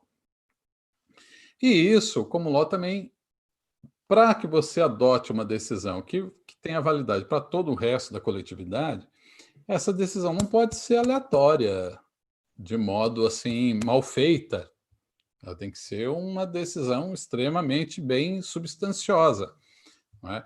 Já no civil, não. No nosso direito, né, civil, do romano, o juiz vai decidir o caso para aquelas duas partes. Um erro ali vai afetar uma parte, ou as duas, mas enfim, né? vai afetar uma das partes, e não toda a coletividade. Então, ele se preocupa menos com isso, atribui mais às partes a questão de trazer o direito, e ele vai pegar apenas o que é importante para o caso e vai decidir. Inquisitório, né? E aqui não, aqui eles vão ter que permitir que as partes explorem muito seus argumentos. Então, o day in court é algo que faz parte do sangue deles aqui, né? Então, eles vão para a corte e o juiz vai deixá-los trabalhar com autonomia. Eles vão inquirir as testemunhas, eles vão levar quantas testemunhas quiserem. Aí o pai pode ser testemunha, a mãe pode ser testemunha, a parte é testemunha. A parte é testemunha? Parte é testemunha, não pode mentir. É aquela questão do perjúrio americano. Sim, norte-americano. crime. Então, assim, lógico que não pode se incriminar. Ela não tem obrigação de se incriminar. Né? Mas esse é Quarto de São José da Costa Rica. Mas né? dos outros fatos, ela tem obrigação de dizer a verdade. Então, eles ouvem muitas pessoas. Então, uma audiência trabalhista aqui dura 3 dias, 4 dias, uma semana, 10 dias. né, dependendo do caso. Então, é bastante... por quê? Em tese, essa decisão, na maioria dos casos, não, só resolve para os dois mesmo, né? Assim, mas alguns casos se extrapola isso e afeta toda a coletividade. Então, por isso que há esse cuidado maior nesse processo. E aí, olha só, nós queremos arbitragem no nosso sistema, porque o juiz na Justiça do Trabalho dá 2 horas lá, no muito, para ouvir as partes, quer cortar logo as testemunhas, as Você perguntas e leva 3 liquidar e o não assunto, ouve 3 né? jamais. Eu também não ouvia, viu? Eu Doutor, o senhor quer só confirmar os fatos da anterior? Indefiro. Mas, então, para nós aí, a arbitragem é interessante porque o árbitro vai ouvir com mais calma, vai ouvir todas as testemunhas, vai te permitir fazer todas as perguntas. Aqui é o contrário. A arbitragem vai ser inquisitorial, não adversarial. Então, o árbitro aqui vai agir um pouquinho como o juiz brasileiro e vai fazer com que essa arbitragem dure meio dia, um dia, em vez de ficar 5, 6 na corte, com um custo elevadíssimo disso na corte. Olha só, aqui a Aí arbitragem é o para custo é diminuir menor o na tempo. arbitragem. É para diminuir o tempo do que aí no Brasil, que é para aumentar o tempo nos debates, né? Não o tempo de solução do caso, que acaba sendo mais curto em qualquer das duas hipóteses. Mas aí nessa arbitragem, Zé, como é que ela funciona? Porque o que a gente vê muito, por isso que eu citei até que a questão do common law de precedentes, isso é muito bem delineou aí. A gente tem, olha, naquele caso, paradigma decidiu assim, então aqui, né, nós vamos seguir mais ou menos essa linha. Na arbitragem, essa lógica permanece ou é uma lógica diferente? Não, a solução, o A grande, sistemática, né? o grande diferencial vai ser o modo de conduzir a audiência, tá? Uhum. Porque no judiciário o juiz vai ficar lá. Aqui eles falam assim que o juiz mesmo, ele funciona como um juiz no box. Ele fica lá anotando. Opa, um deu um golpe, 1 ponto. 2 pontos, 3 pontos. O outro deu 3-1. E depois ele soma os pontos e fala quem ganhou a causa, quem mais golpeou o outro, né? Que é o sistema adversarial, né? Que era bem historinha daqueles filminhos americanos que a gente está cansado de ver. Uhum. Já na arbitragem vai ser um sistema inquisitorial, parecido com o nosso. E o que o árbitro vai ficar perguntando vai dar certa liberdade para eles, mas uma liberdade bastante vigiada, vamos dizer assim. Ele vai ficar coletando. E aí a fórmula de decidir vai ser o sistema de decisão habitual, né? Ou seja, aplicando a legislação, se for como aqui só vai poder, na Justiça do Trabalho, discutir os aspectos legais, então ele vai ter que basear na lei. Claro que ele pode utilizar como fundamento de interpretação de lei outras decisões do judiciário ou autores, enfim, qualquer coisa desse tipo ele pode usar para fundamentar sua decisão, né? E em outros países aí, Zé Luz, da Europa Ocidental, eu não sei exatamente como funciona a arbitragem, salvo engano, na Espanha tem uma decisão da Suprema Corte que não pode na área trabalhista. Qual que é a aceitação da arbitragem trabalhista na comunidade europeia e na União Europeia? Olha, é um pouco limitada, né? Você, salvo engano, na França também não pode ter arbitragem trabalhista, mas eu não saberia te dar essa extensão, não, desse sistema de arbitragem. A arbitragem nos Estados Unidos ela é ampla, né? Aliás, a maioria dos casos trabalhistas são resolvidos por arbitragem. Nos Estados Unidos, a Suprema Corte deu plena validade à cláusula arbitral, não é? E ela é aplicável com absoluta normalidade e habitualidade. Mais de 60% dos casos são resolvidos por arbitragem no sistema americano. No sistema canadense também. Grande parte do sistema canadense é só arbitragem, Só que é diferente. Lá exige-se, nas convenções coletivas, que os sindicatos negociem a cláusula de arbitragem. Então, lá você tem uma participação ativa dos sindicatos na elaboração dessas cláusulas de arbitragem, e aí sim, você vai ter uma arbitragem estabelecida de modo coletivo. Você, como ex-magistrado e Zé Lúcio, hoje advogado, falando aqui do Brasil de novo, qual que eu te falei até no incômodo que eu tenho muitas vezes de estabelecer essa cláusula ou sugerir para um cliente uma arbitragem.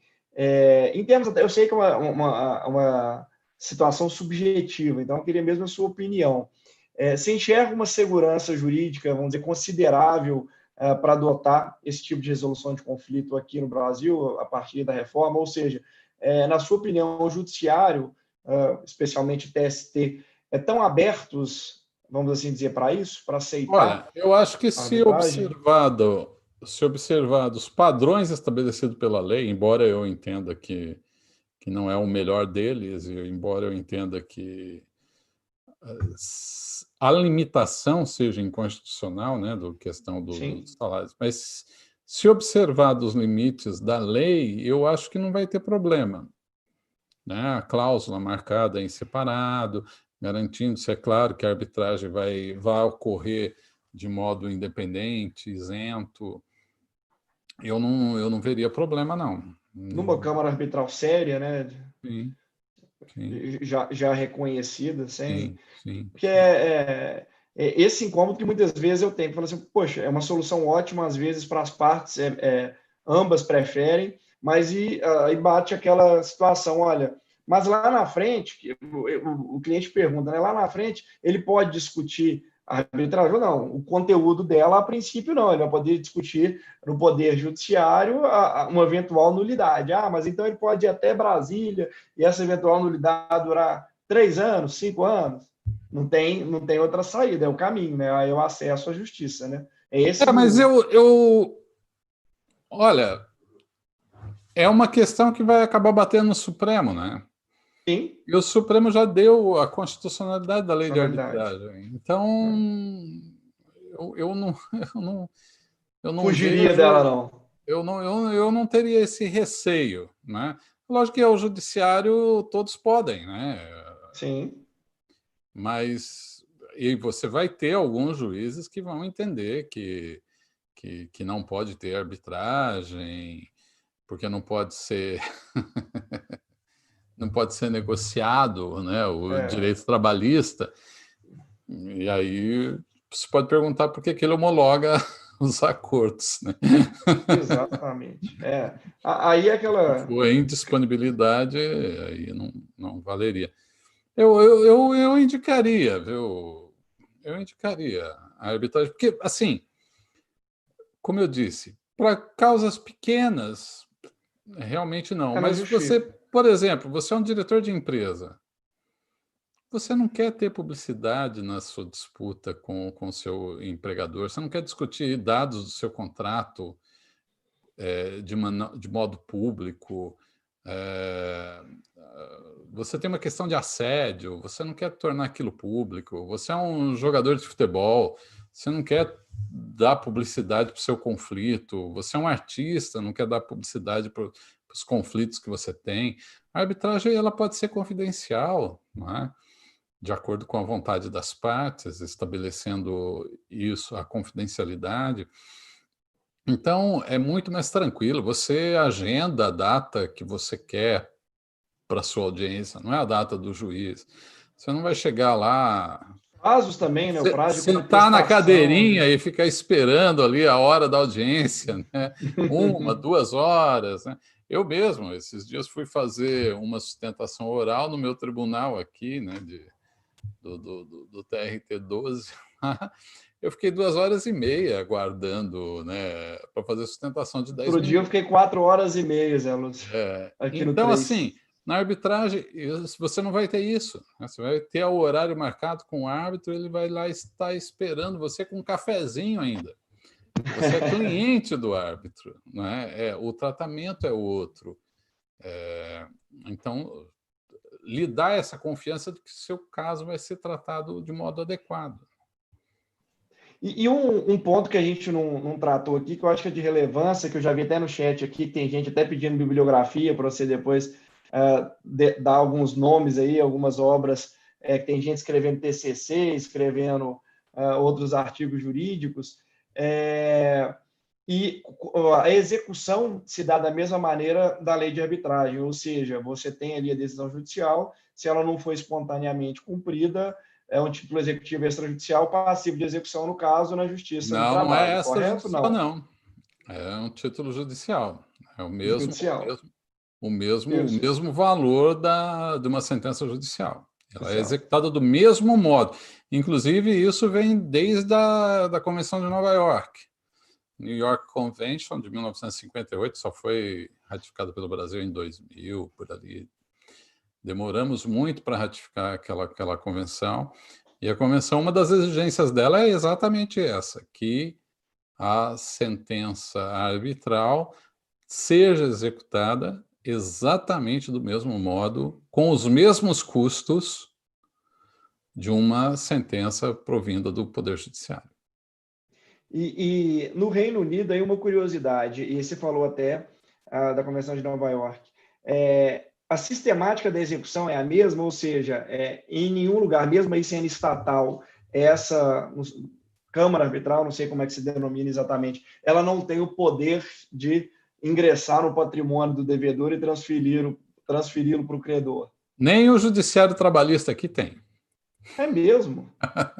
Então, nós estamos aqui quase igual no passado brasileiro, que era praticamente uma extensão do executivo, uma jurisdição Você vai pegar administrativa. a decisão e vai registrá-la na Sheriff Court, aqui, né? na corte do xerife. Né?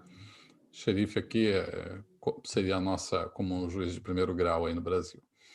Então, você vai processar a execução dessa decisão perante ao judiciário comum, no caso. Interessante. Zé Lúcio, e você tem alguma curiosidade, né? Eu queria primeiro que você... Tem muita gente que eu já vi aqui que é estudante, que quer ingressar na área, quer militar. Queria que você falasse um pouquinho dessa sua experiência aí, né? Por que você foi, por que você está estudando arbitragem, esse ponto, você acredita que é, de fato, o futuro? Hoje as pessoas se preocupam muito com carreira, olha, então a advocacia, até antes da pandemia, a advocacia trabalhista, aos olhos de muitos, tinha acabado. Eu sempre disse o contrário. Eu falo, olha, a reforma trabalhista veio para depurar eu tenho muitos senões em relação a ela, mas não acredito que seja a falência da justiça ou do direito do trabalho, muito pelo contrário. Nós passamos a discutir outros temas, às vezes até mais complexos e mais interessantes. Mas, enfim, você acha que a arbitragem é esse caminho? O que te levou até esse estudo? Conta um pouco disso aí para o pessoal. Bom, eu acho que a arbitragem tende a crescer, não é?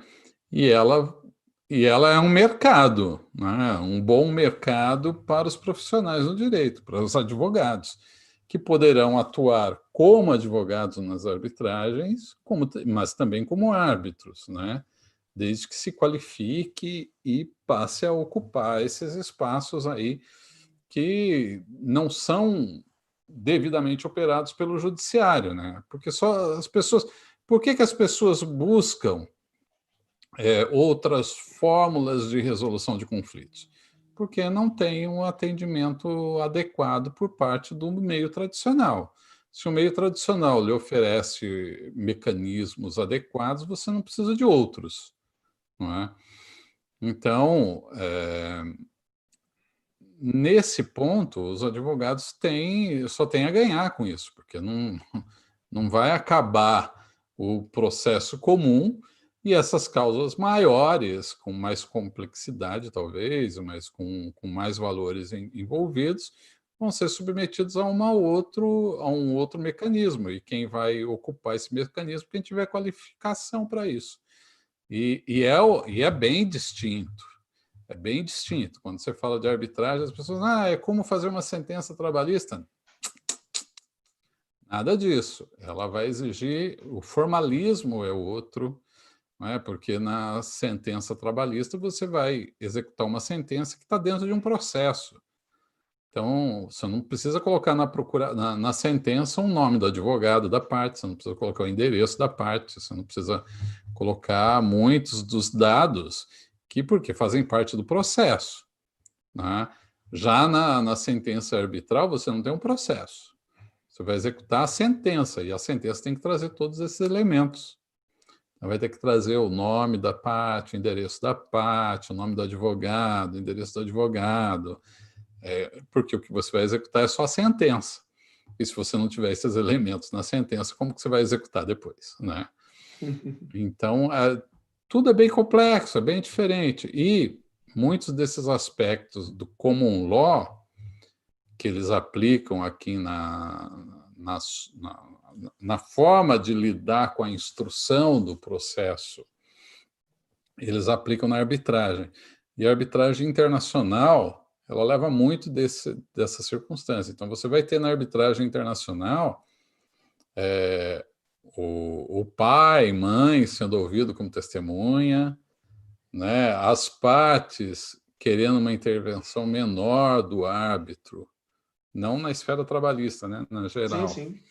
Você vai ter as partes querendo usar o sistema adversarial, então, fazendo contra-perguntas, ela própria interrogando, enfim, né? Tendo total liberdade, quase total liberdade nessa interlocução dentro do processo.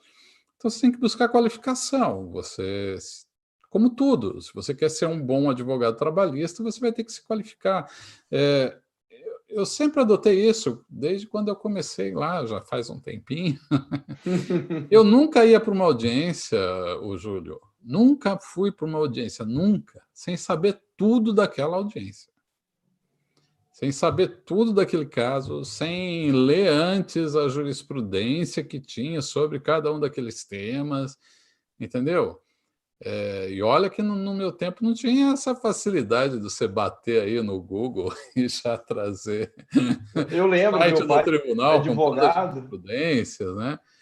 Tinha nada, era e tinha buscar as na fichinhas, Lex, era buscar e na Lex, óbvio. o livrinho e ó, ficar caçando, né?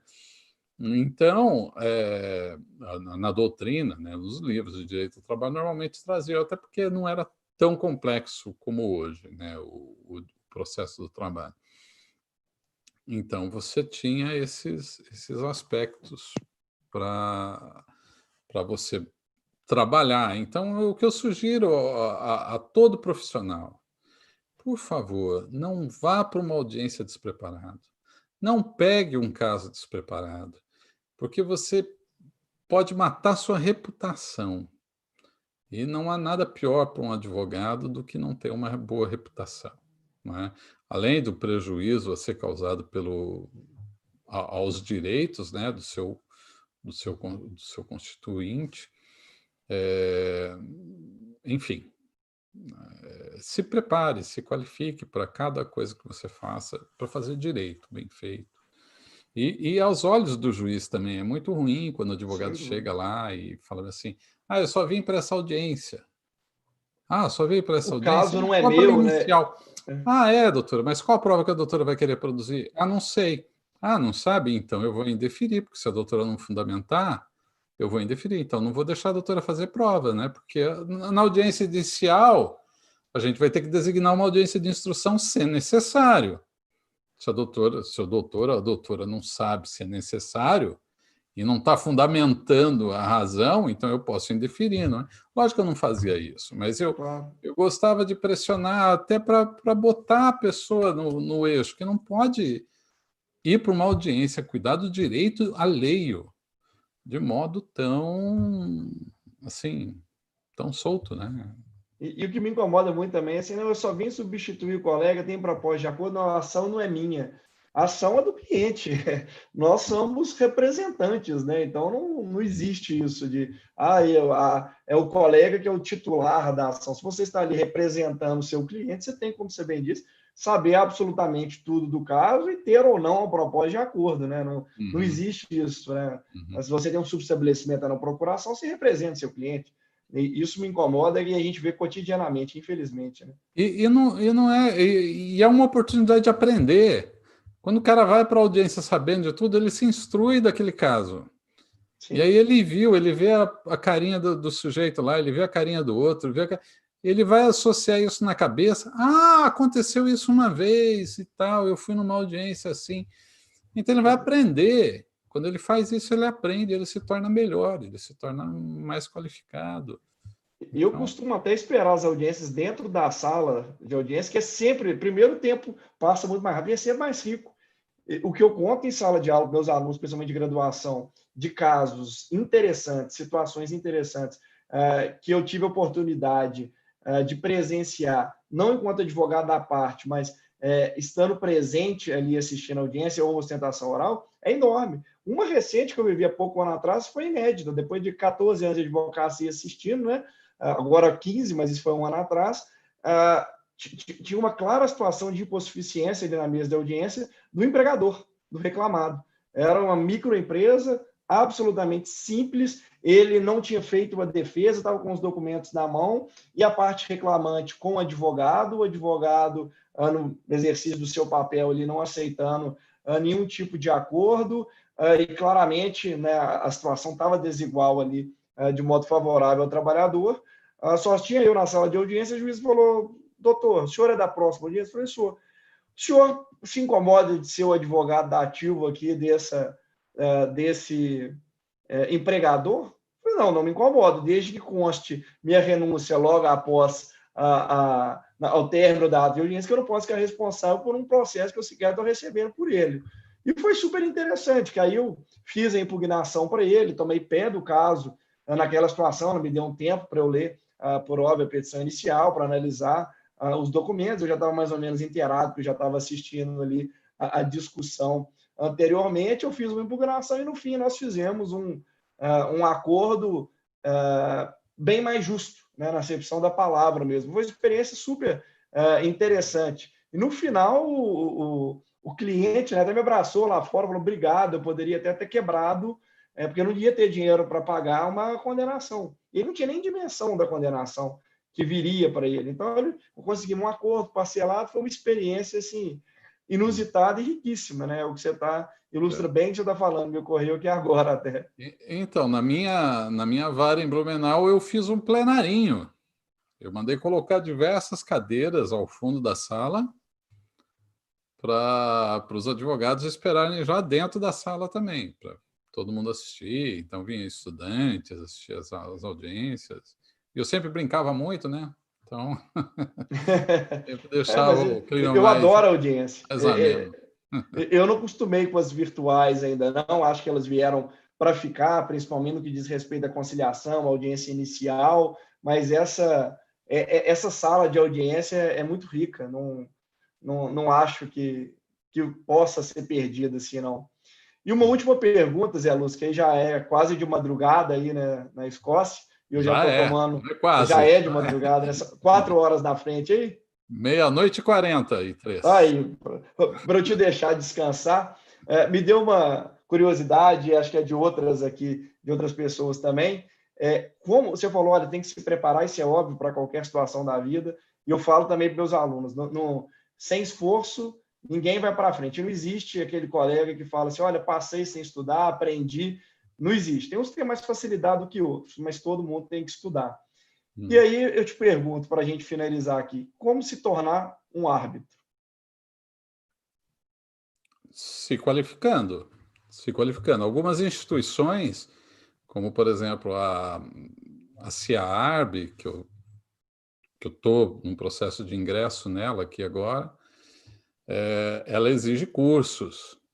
Né? Ela exige curso. Você tem que submeter ao curso dela ou que ela reconheça cursos por ela reconhecidos para você se qualificar. Ou alguém que já tenha muita experiência, que passe por entrevista e que eles entendam que há uma expertise ali. Lógico, o cara já é autor de livros sobre arbitragem, né? Não faria muito sentido você submeter essa pessoa para fazer curso, né? Então, mas é qualificação. Hoje tem muitos cursos online, grátis, inclusive, para você conhecer bem o sistema, conhecer, porque aí você tem diversos aspectos técnicos da arbitragem. Você tem, né, a existência da cláusula de arbitragem, independente do contrato, né, ela tem, mesmo que o contrato seja declarado nulo, você vai discutir a nulidade desse contrato na arbitragem, mesmo com a cláusula sendo componente do contrato, né?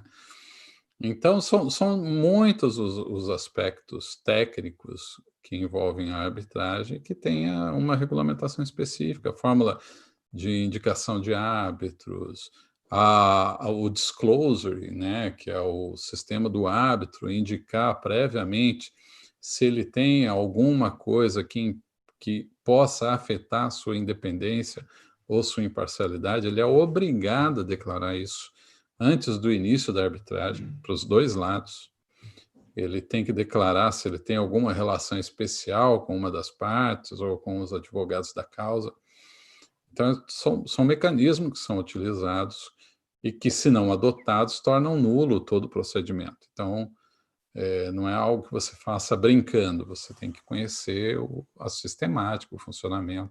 As câmaras, elas têm cursos, normalmente, as instituições de arbitragem, muitas delas têm cursos e regras específicas, né, estabelecendo direitinho como funciona. Pelo menos as principais têm.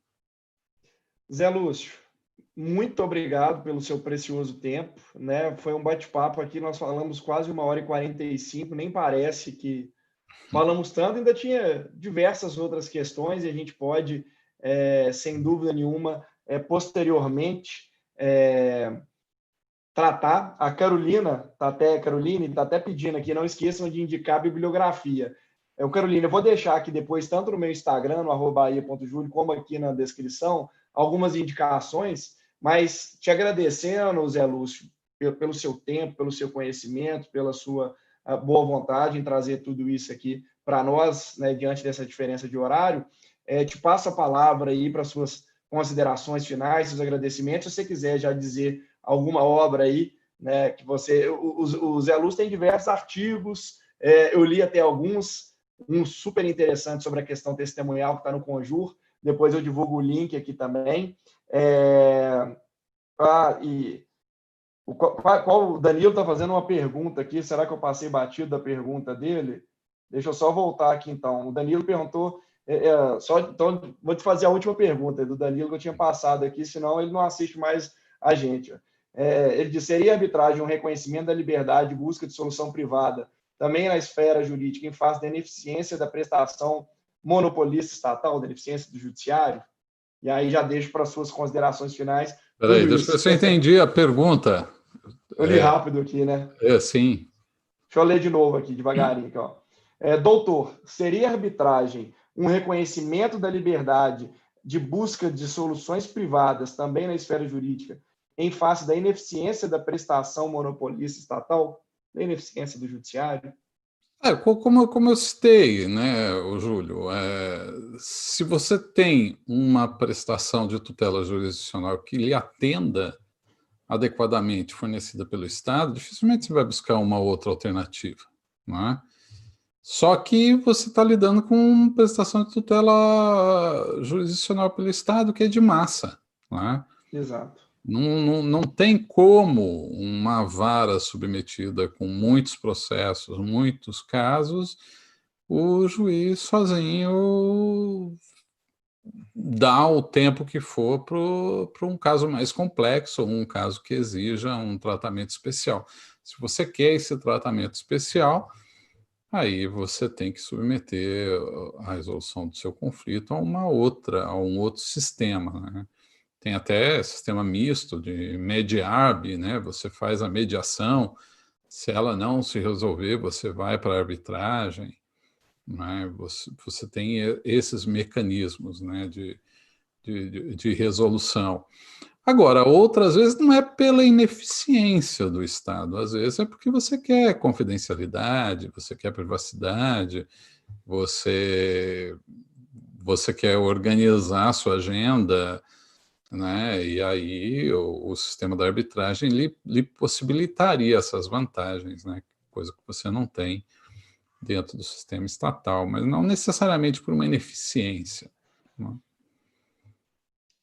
Então, fica de novo com a palavra, Zé Lúcio, para o Ok. agradecimento. Se você tiver a bibliografia aí já para citar alguma, senão depois eu Não, passo a aqui gente, para a a gente Caroline. encaminha para você, você coloca depois no link aí. Combinado. Eu só gosto, só gostaria de te agradecer aí a oportunidade. Para mim é sempre, quando a gente gosta do que faz, né, a gente acaba se empolgando e passa aí um bom tempo aí proseando, né, trocando ideias. E é sempre bom estar conversando, discutindo, dividindo, né, as suas reflexões, o seu pensamento. Como diz um colega meu, vamos trocar umas ideias que eu tenho umas repetidas aqui. É mais fácil. É mais fácil de trocar. Mas é isso, foi um prazer e Bacana. espero que os colegas aí tenham gostado também. Não, não tem dúvida disso. A audiência aqui, além de qualificada, é fiel, né? Então, mais uma vez te agradeço, Zé Lúcio, e convido a todos mais uma vez para inscrever aqui no canal, ativar o sininho para receber as notificações, curtir também essa live e, né, ela fica salva no mesmo link que já foi divulgada anteriormente. Então, caso queiram passar lá à frente, né, para enriquecer o conhecimento que foi repassado aqui pelo Zé Lúcio, fiquem à vontade. E por fim também, pessoal, só convido a vocês, quem tiver interesse, eu já divulguei nas minhas redes sociais, recentemente eu lancei um curso que é a recuperação judicial e a falência no direito e processo do trabalho, fazendo uma interlocução entre esses dois ramos do direito, especialmente, né, nessa época de pandemia, em que se espera um grande número de pedidos de recuperação judicial. Então, quem tiver interesse, está o link lá do curso também na minha bio, lá no Instagram, no @bahia.julio. Beleza, pessoal? Obrigado, Zé Lúcio. Até a Bom, próxima, felicidades. gente. Boa noite aí para vocês. Boa Falou. noite. Tchau. Pronto. Estamos fora do ar aqui. Obrigado.